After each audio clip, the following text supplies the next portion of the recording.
Ambassador. I'm serious. I'm serious. If Israel starts boycotting people, you know, there'll be no cell phones. There's not going to be any of these autonomous vehicles. Go to your medicine cabinet, take out half the drugs that are in there. I mean, Israel's a tremendous force for innovation and for medicine and for science and for technology. The BDS movement is not a threat to Israel's economy. It's a moral attack against Israel. It's an anti-Semitic attack against Israel, and we have to fight it in moral terms. Ambassador, the theme of this year's AIPAC is Connected for Good. And AIPAC and Israel have traditionally had bipartisan support. Do you think that is still the case? Yes, I think we have bipartisan support. And what I would tell to the people here, Connecting for Good, is that you are supporting two of the greatest forces for good in the world. America, as superpowers go, is the greatest force for good in the history of the world.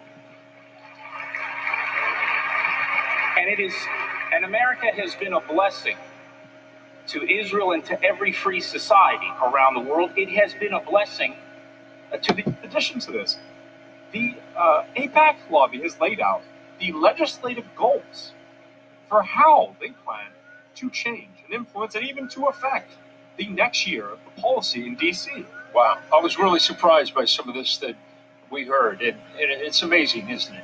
Yes, I think the most shocking part was that the most important part of the night was the last portion of speeches, but 90% of the audience had actually left during that time. Yeah, after Meghan McCain left, and almost like a campaign speech, wasn't it? And after it hit a crescendo, and then it went flat, and we just saw it end about a minute ago. Yes, that's correct. So again, we're at AIPAC, which is the American Israel Public Affairs Committee, and at this conference, there is not just an initiative, but a mission to leave here, this event, leave with basically an understanding of the path forward for the year. And three of the things that were laid out actually moments ago were that there is going to be comprehensive anti-BDS legislation. Now, BDS stands for boycott, divestment, and sanctions. Now, the premise here is that Israel is not going to stand still. They're going to actually go on the attack. They're going to counterattack again and send any opportunities, any chances, any attempts to limit their access to the free market, limit their access to the world, but more so limit the criticism that's levied, especially in the United States, against Israel. And they're going to label this as anti-BDS activity. They're going to shut it down, basically. Yes. Right. Now, in addition to the BDS legislation that we just heard is going to be introduced on Tuesday, anti-Iran legislation, there is going to be firm action taken, in addition to what's already been taken, sanctions-wise, to condemn Iran and to further strangle Iran and their capabilities of producing nuclear weapons.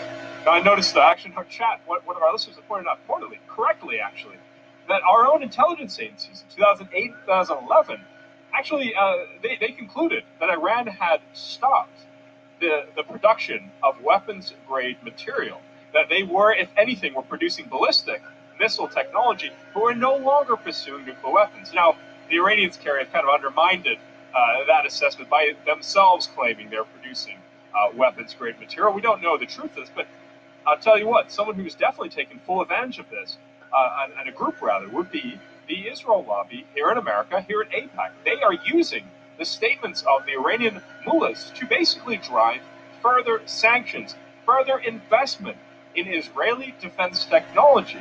Not just the Iron Dome, the Arrow, or the David Sling, which are all anti-missile and anti-ballistic technology, but into technology itself. You know, Kerry, we heard a couple of speeches today. One of the most shocking things I heard tonight was from the Israeli ambassador to the United States, Ron Dermer. Kerry, he threatened to do a reverse BDS on countries in the future if they do anything which would anger Israel. If they come out as anti-Zionists, if they come out in criticism against the Israeli state, Israel and their future technology will be cut off from that country. I mean, it's incredible. It's basically a reverse boycott. Yeah. Well, we know he's a tech guy. He's all about getting Israel on the moon, being the fourth nation to do so. And we expected him to talk tech, but this is unprecedented. Yeah, so that was Ron Dermer. And I'll tell you, that statement today, probably the most shocking thing we've heard at AIPAC, will probably be the most shocking thing from the entire conference, because it is the future. If Israel becomes a cyber superpower, they have the ability in the future to put someone into the dark age if you disagree with their policies.